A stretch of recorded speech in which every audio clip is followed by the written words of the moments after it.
Lucas capítulo 9, do verso 18 ao 26. Texto que nos diz assim: certa vez, Jesus estava orando em particular, e com ele estavam os seus discípulos. E então lhes perguntou: quem as multidões dizem que eu sou? E eles responderam: alguns dizem que és João Batista, outros Elias, e ainda outros que és um dos profetas do passado que ressuscitou. E vocês, o que dizem? Perguntou Jesus. Quem vocês dizem que eu sou? E Pedro respondeu: o Cristo de Deus.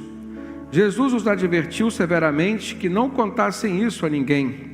E disse: é necessário que o Filho do Homem sofra muitas coisas e seja rejeitado pelos líderes religiosos, pelos chefes dos sacerdotes e pelos mestres da lei, seja morto e ressuscite no terceiro dia.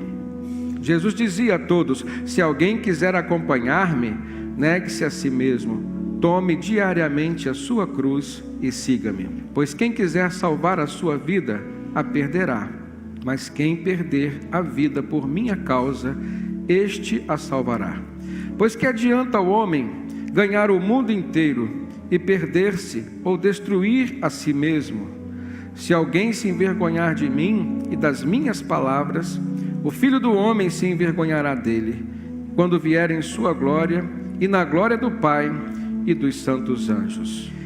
Queridos, Jesus dialogando com os seus discípulos, e no Evangelho de Lucas nós vemos uma sequência cronológica de momentos em que Jesus os chamou a uma compreensão maior do propósito de Deus para a vida do próprio Senhor Jesus, enquanto Messias, e do propósito de Deus para a vida dos seus discípulos, do propósito de Deus para a vida de toda a humanidade. E aqui, de uma certa forma, Jesus inicia o diálogo com algumas perguntas. Ele olha para os seus discípulos, ele faz pelo menos duas perguntas que já indicam qual era o objetivo daquela conversa, qual era o propósito e a lição que o Senhor Jesus queria lhes dar. Ele pergunta: quem as multidões dizem que eu sou? Quando Jesus faz essa pergunta para os seus discípulos, aqueles que estavam mais próximos dele, aqueles que já conviviam com ele, Jesus estava querendo então que os seus discípulos refletissem sobre uma opinião de quem não estava convivendo com Jesus ainda.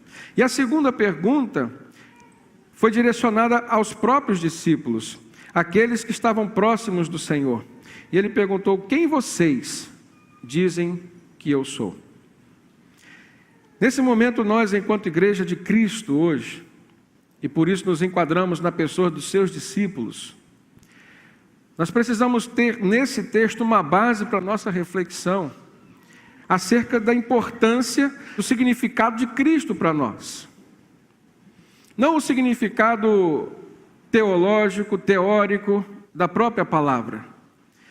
Cristo significa o ungido de Deus, ungido da parte de Deus.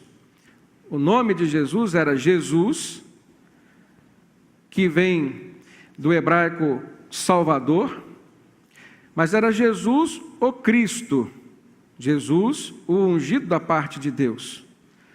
Mas não era essa a resposta que Jesus estava tão interessado em saber. Porque muitas vezes o conhecimento teórico não é suficiente para transformar o nosso ser, para nos trazer experiências transformadoras.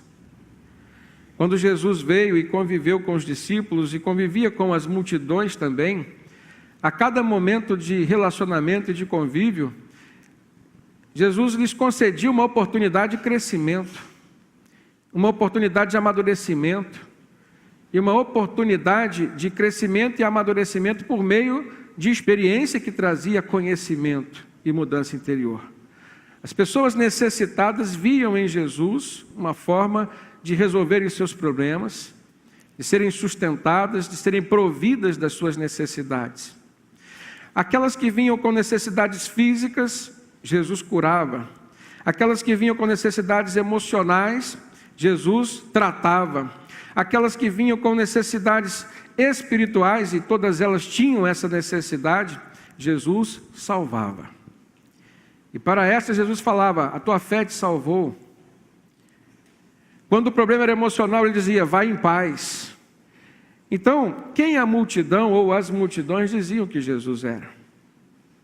Isso aponta para a nossa necessidade de saber como que nós vamos apresentar Jesus para as pessoas. E nós temos que apresentar Jesus de uma forma prática. O nosso testemunho de vida fala muito mais alto e muito mais forte do que o nosso conhecimento.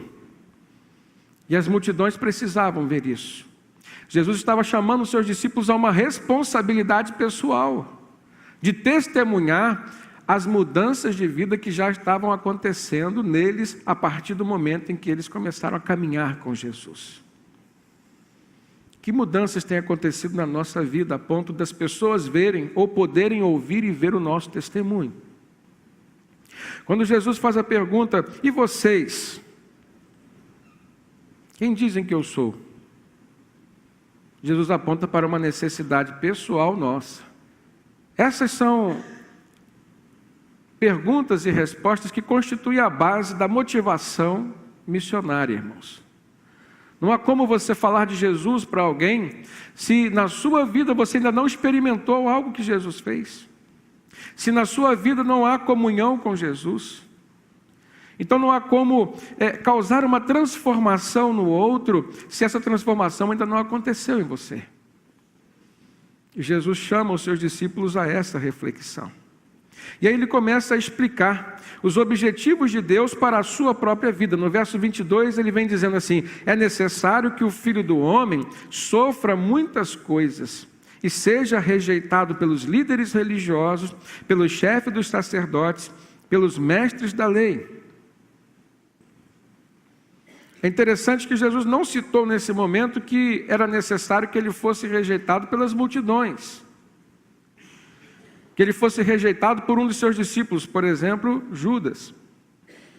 Mas quem menos as pessoas esperavam que rejeitariam Jesus, foi quem Jesus declarou que era necessário que ele fosse rejeitado por elas. Em primeiro lugar, ele diz, os líderes religiosos. Em segundo lugar, os chefes dos sacerdotes, que também eram líderes religiosos, mas que tinham uma função como sacerdotes, eles tinham que interceder pelo povo, interceder pela nação. E eles rejeitaram a Jesus. Quando as pessoas veem que quem tinha que estar cumprindo uma função não está fazendo, alguma coisa está acontecendo. Era necessário que os líderes rejeitassem Jesus, era necessário que os sacerdotes ou o chefe dos sacerdotes rejeitassem Jesus, era necessário que os mestres da lei também rejeitassem Jesus, causassem sofrimento a ele. Jesus disse, eu não vim abolir a lei, mas eu vim cumpri-la. Mas a forma como Jesus confrontou os mestres da lei, aqueles que interpretavam a lei de forma errada, causou um desconforto em seus corações.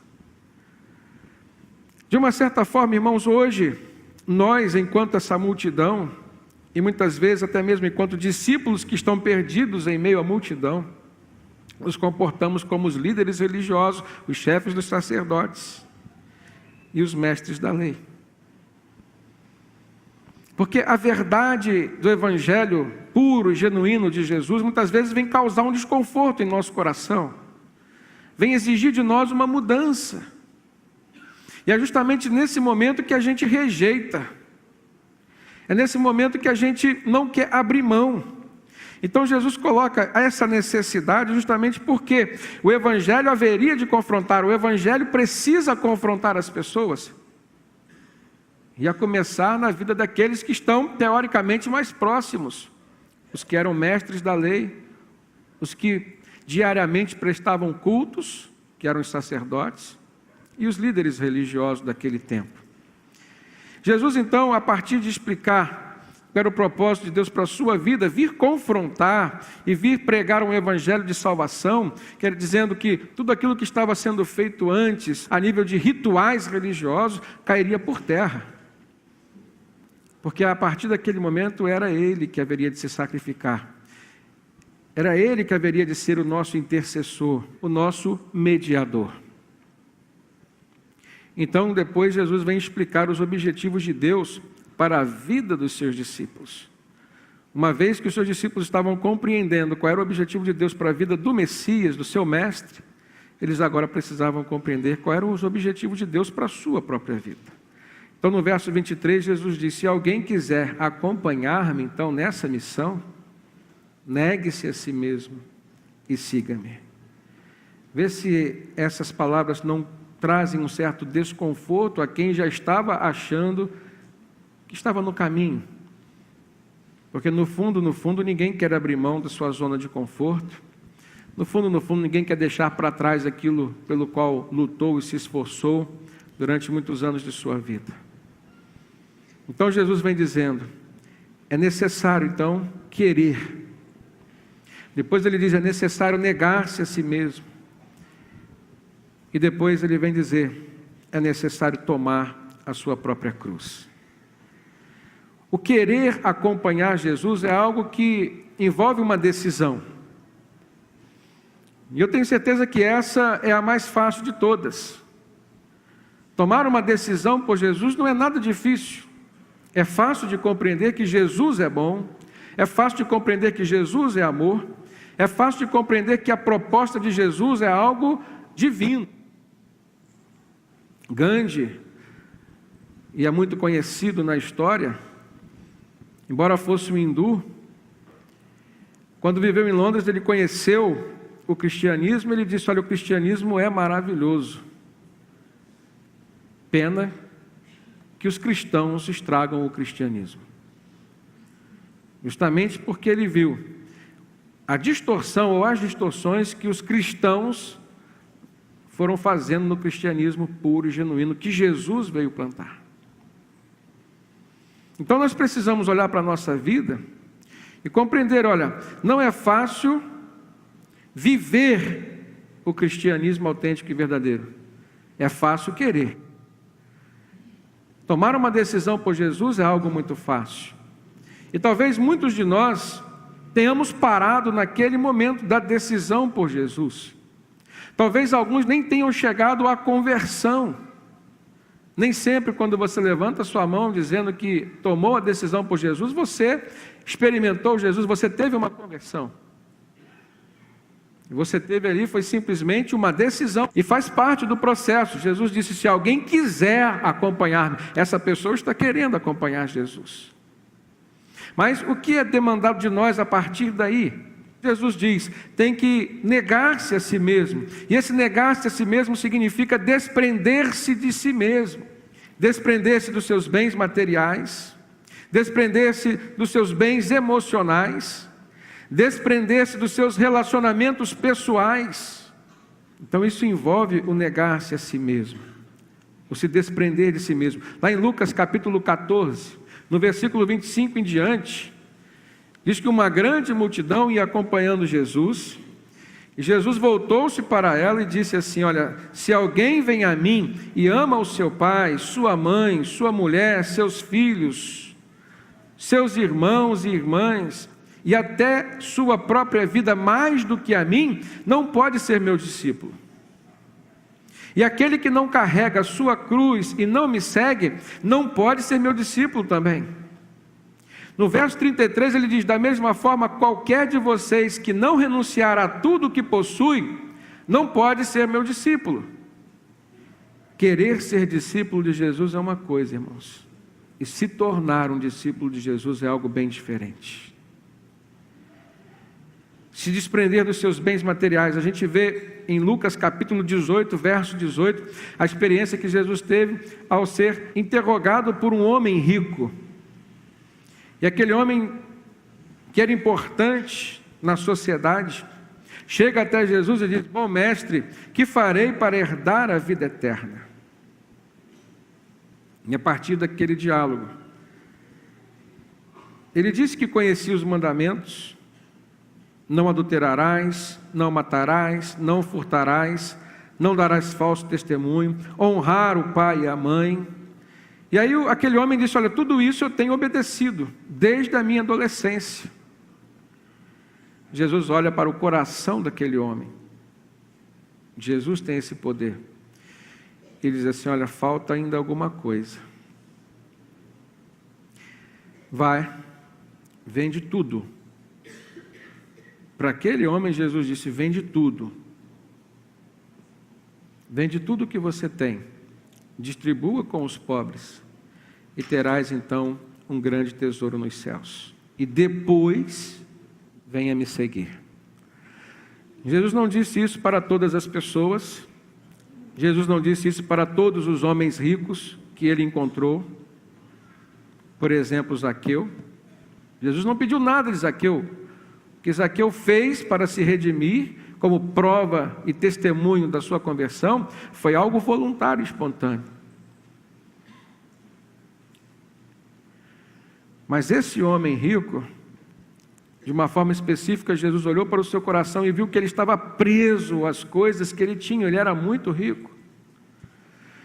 E baseado no que Jesus orienta como sendo o objetivo de Deus para a nossa vida, para nos tornarmos seus discípulos, o querer e o negar-se a si mesmo, e negando-se a si mesmo no sentido de se desprender de si e das suas coisas, e aí envolve os seus bens. Jesus disse: olha, você se desprenda dos seus bens.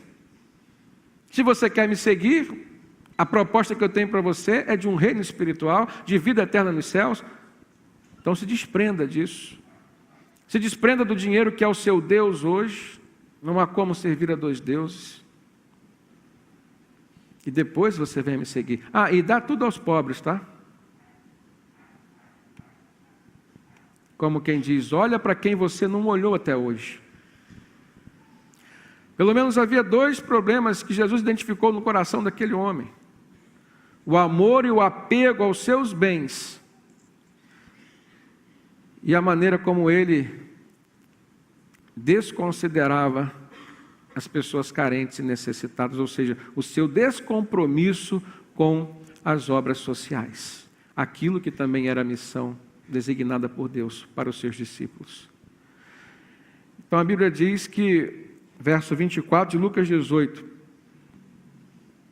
o homem se entristeceu, e ao ver o entristecimento naquele homem, naquele semblante, Jesus disse: como que é difícil aos ricos entrarem no reino de Deus. De fato, é mais fácil passar um camelo no fundo de uma agulha do que um rico entrar no reino dos céus. É interessante a gente ver que o que Deus nos pede, irmãos, é justamente aquilo que confronta o nosso estado. O que Deus nos pede não é porque Ele necessita. O que Deus tem requerido de nós não é porque Ele precisa. Ele é Deus, Ele não precisa nem de nós, nem do que nós temos. Mas quando Ele requer algo de nós, é porque nós estamos precisando passar por um processo de desprendimento.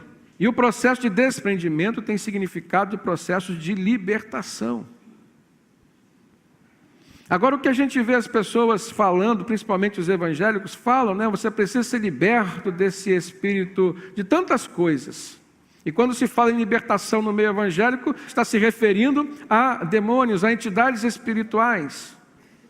Mas nem tudo, irmãos, que nos prende, que nos torna cativo, é fruto de uma ação demoníaca ou espiritual externa.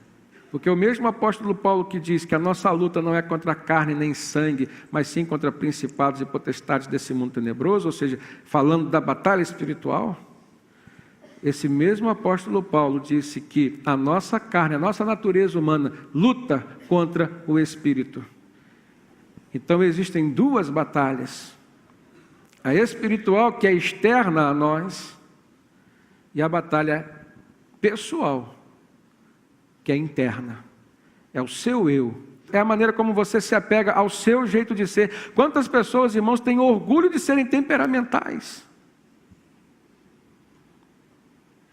E em vez de sepultar o velho homem, não sepultam, e simplesmente fazem dormir. A gente vê no meio evangélico gente dizer: olha, você não conhece o velho homem que eu era, hein? Toma cuidado comigo.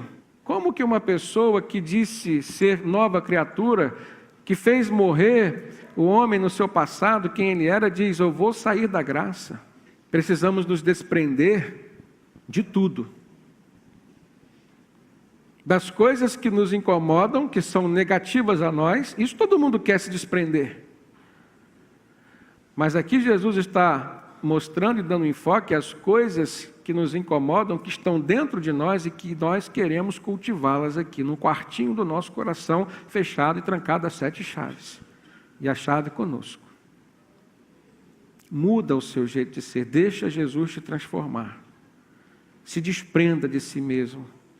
A melhor pessoa que você pode ser um dia, não é aquela que você sonhou, não é aquela que você se projetou. É aquela que Jesus projetou para você. Precisamos nos desprender, irmãos, dos nossos bens emocionais. E esse é um grande problema, porque há muitas pessoas que mantêm seus relacionamentos com os outros e com Deus baseado na alegria da sua alma, do bem-estar da sua alma, esquecem a questão espiritual.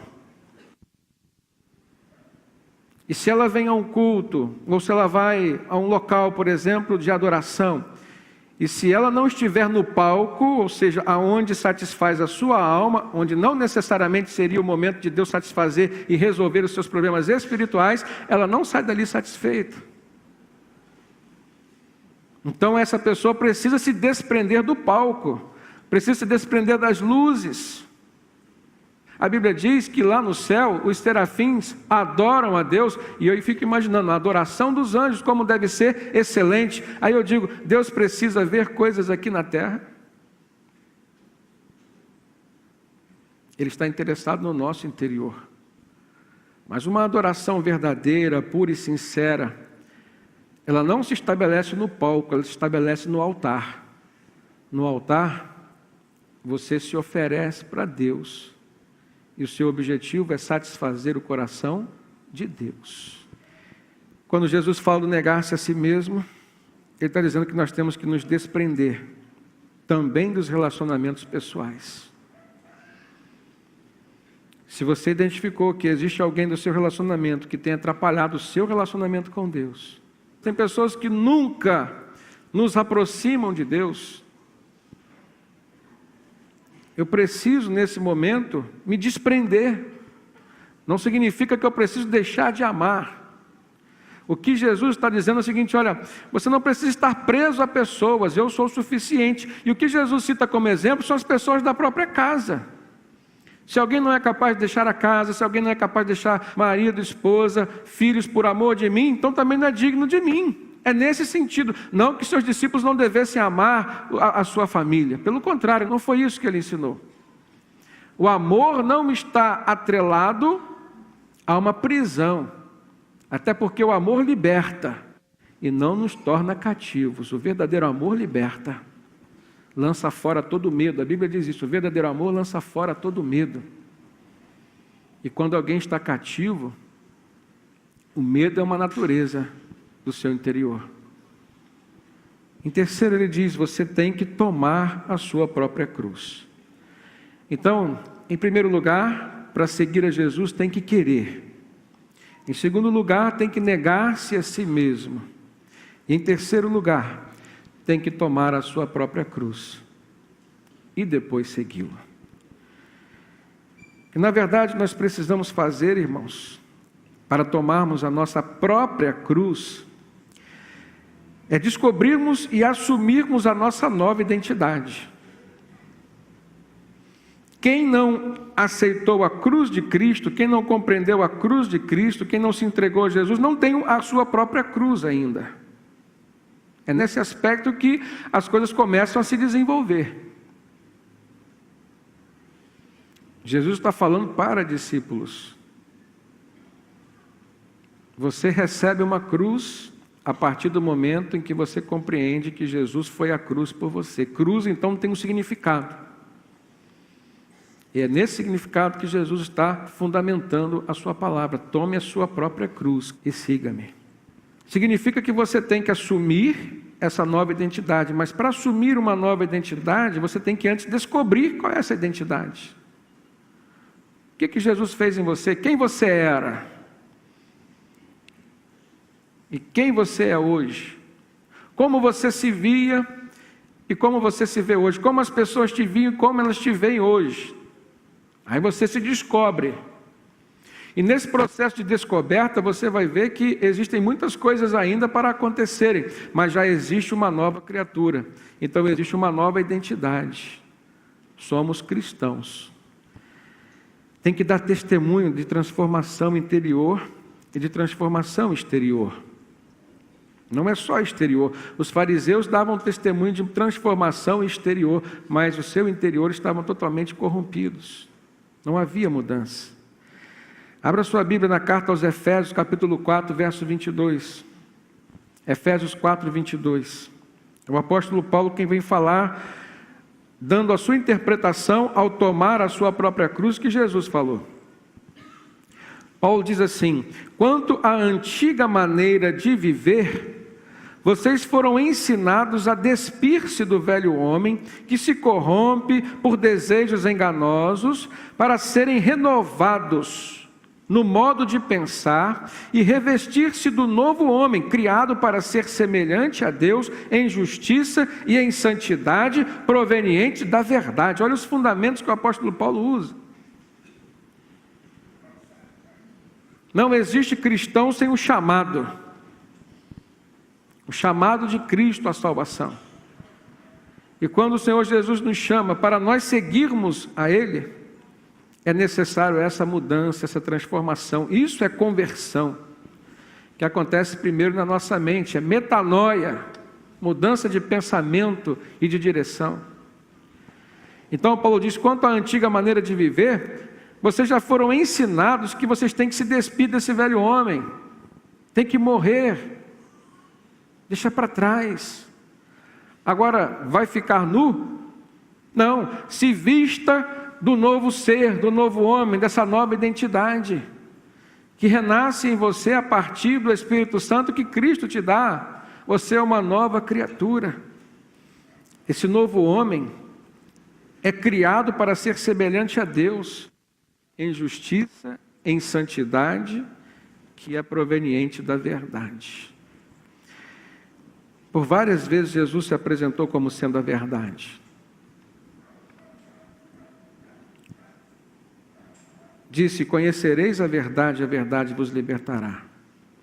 Disse, eu sou o caminho, a verdade e a vida, ninguém vem ao Pai a não ser por mim. E assim, Jesus nunca deixou de nos mostrar que o alicerce, a edificação dessa nova vida, precisa ser a verdade. Depois então, irmãos, de querermos, ou seja, de tomarmos a decisão de acompanharmos Jesus, de compreendermos e praticarmos a autonegação, a renúncia. Depois então que nós começamos a viver essa nova identidade, tomando a nossa própria cruz, aí então nós temos que de fato seguir a Jesus, andar nos mesmos caminhos de Jesus. Lucas 9, 57 diz assim: quando andavam pelo caminho, um homem lhe disse, eu te seguirei por onde quer que fores. Ele fez uma afirmativa para Jesus, ele não pediu para seguir a Jesus, ele não perguntou como deveria seguir a Jesus, ele já tinha tomado uma decisão pessoal, ele queria seguir a Jesus, ele disse, eu te seguirei, Senhor, por onde quer que fores. E sabe o que Jesus respondeu para ele? As raposas têm as suas tocas, as aves do céu têm os seus ninhos, mas o Filho do Homem, a quem você quer seguir, não tem onde reclinar a cabeça. A outro Jesus disse, siga-me. Mas esse outro a quem Jesus disse, siga-me, a quem Jesus fez uma proposta de o seguir, o homem respondeu, Senhor, deixa-me ir primeiro sepultar meu pai. E aí Jesus disse para ele, olha, deixe que os mortos sepultem seus próprios mortos. Você, porém, vá e proclame o Evangelho do Reino. Não se tratava de alguém que tinha o seu pai falecido num dia anterior e que deveria ser sepultado naquele dia, e que estava pedindo a Jesus para esperar, eu vou sepultar meu pai hoje e vou te seguir amanhã. Não era isso. Porque esse homem a quem Jesus fez a proposta de o seguir, e que disse para Jesus: deixa-me primeiro sepultar o meu pai. Ele quis dizer: espera o meu pai morrer e eu sepultá-lo, para depois eu te seguir. Porque nesse momento eu estou seguindo o meu pai, nesse momento eu quero estar com o meu pai, nesse momento eu quero desfrutar da segurança familiar que o meu pai oferece. Então deixa primeiro eu sepultar meu pai, para depois eu te seguir. Quem está preso à segurança de pessoas ou coisas daqui, irmão, está morto espiritualmente. Jesus se refere aos mortos espirituais. Deixe que os mortos espirituais sepultem seus próprios mortos. Você, porém, vai e proclame o reino de Deus. Ainda outro chegou para Jesus e disse: vou seguir-te, Senhor, mas deixa-me primeiro voltar e me despedir da minha família. Para esse Jesus, ninguém que põe a mão no arado e olha para trás é apto para o reino de Deus. Eu quero finalizar essa palavra, irmãos, chamando a igreja a uma reflexão, chamando você a uma reflexão, sobre quantas propostas talvez você já tenha ouvido de Jesus, para segui-lo da forma como Ele quer, da forma como tem que ser. E quantas vezes você disse não para o Senhor, quantas vezes você colocou obstáculos ao Senhor. Mas a palavra de hoje vem nos ensinar que para seguir de fato ao Senhor e ter certeza de vida eterna nos céus, é necessário muito mais do que querer. É preciso se desprender de tudo. De tudo. É preciso negar-se a si mesmo. É preciso viver um testemunho autêntico de quem está crucificado com Cristo e que, portanto, ressuscitará com Ele. E então seguir ao Senhor. Mesmo que isso cause um desconforto no seu coração, na sua vida e na sua alma. Mas quando você tomar essa decisão, e quando você assim fizer, o que Jesus diz e afirma, e eu creio, seremos totalmente libertos e viveremos como cidadãos dos céus.